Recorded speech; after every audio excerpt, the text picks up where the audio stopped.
Well, let's start off with the Barclays bank's results. Up pre-tax profit up about 18%. They issued an interim dividend of 30 cents. Your thoughts on the results? I thought the results were more than respectable.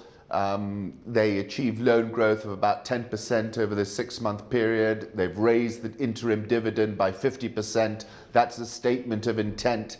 So on balance, I think these were strong results, and I expect the price to push on from here. You know, this was a very difficult 6-month period. We had extremely high interest rates, and they've come through it with some facility and some ease. Now looking at the first 6 months, it's going to be a better 6 months for most of the banks because we are likely to see interest rates coming down. We're going to see interest rates come down dramatically. The problem is right now is that wholesale money, wholesale deposits remain expensive. I think the banks are missing a trick here. We got inflation at sub 8% and we got base rates at above 20%. It makes no sense. It's impossible to hold interest rates this high. Net interest margins have topped out. And I think banks have now got to look for volume growth because, you know, as an interest rate trader, there's only one direction. Interest rates are going lower. Interest rates are going lower. Let's look at CMC Holdings. We have the CMA cracking the whip at CMC Holdings. We had that company being suspended in June, and now about a few directors have been suspended from the board.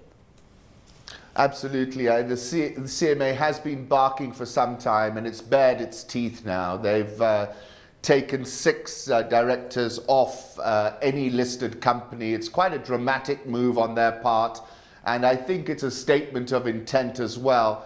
We had a problem developing in that we had a 2-tier stock market. We had some companies which were falling short of corporate governance rules. CMC is a classic example. And I think the CMA has really gotten ahead of the curve and decided to deal with this situation. And I think that's a net gain for the Nairobi Securities Exchange. Net gain for the Nairobi Securities Exchange. Let's look at the bourse down in yesterday's trading session. But we had TransCentury up about 7% in yesterday's trading session. Now that company out with results about a few weeks ago. Absolutely, and those were strong results, as was their portfolio company, East African Cables. What happens in Nairobi is you get these results, the fund managers meet a few days later, they then decide to buy a stock. So the cause and effect is quite delayed. It takes about 2 weeks, and now you're seeing a reaction in TransCentury to what were very strong turnaround results. So I think, and on balance, what we're seeing is the results outperforming consensus estimates, and TransCentury is a perfect example of that.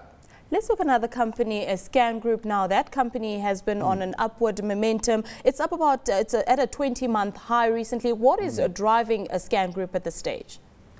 You know, Scan Group has a lock on the advertising business here in Nairobi.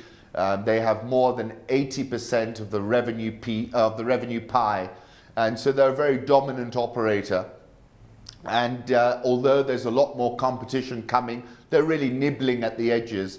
But I think what's exciting people about Scan Group is the idea that Bharat Thakra can replicate his dominance in the East African market across sub-Saharan Africa. I expect imminent opening in Nigeria, Angola and Mozambique. And I think with WPP as the elephant on the shareholder with more than 30%, they have the wherewithal really to take their dominance across the continent. And I think that's what's excited the price this year. It's up about 31%, as you said, a 20-month closing high yesterday. Looking at Safaricom, now that stock moved over 25 million shares in yesterday's trading session, but they have entered into some deal with Vodacom. Now that deal is likely to be quite positive to their bottom line going forward. Absolutely, and I'm not sure whether everyone's picked up on this. They were essentially sourcing their equipment via Vodafone and paying Vodafone a commission of 6% on those purchases. And they've now renegotiated that deal to a fixed figure. I think it's 4 or 6 million euros, but the net saving is 4 cents per share. And they made 32 cents full year. So it's pretty material.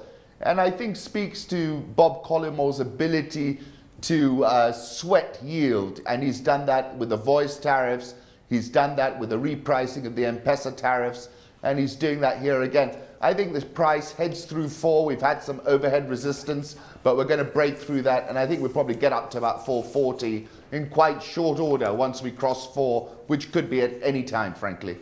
Well, I said Vodacom, it's actually Vodafone, but let's move on. Sorry. Looking at the kind of activity we are seeing on the African continent, we have the Nairobi Stock Exchange in positive territory. Over in Nigeria, the bourse is up about 13%. We have the JSE hitting all-time highs nearly on a daily basis. Your thoughts on what's moving markets here on the African continent? Many years ago, Edwin Lefebvre, in his seminal book, Reminiscences of a Stock Market Operator, said the tape is your telescope. And as you've correctly identified, we're seeing very strong African equity indices. You're at an all-time 17-year high. Nairobi's just off a 1-year high. Nigeria, 1-year high. And Egypt's, admittedly off a bombed-out base, is up just under 40%. And what it is telling me is that we're seeing an increased allocation into sub-Saharan Africa.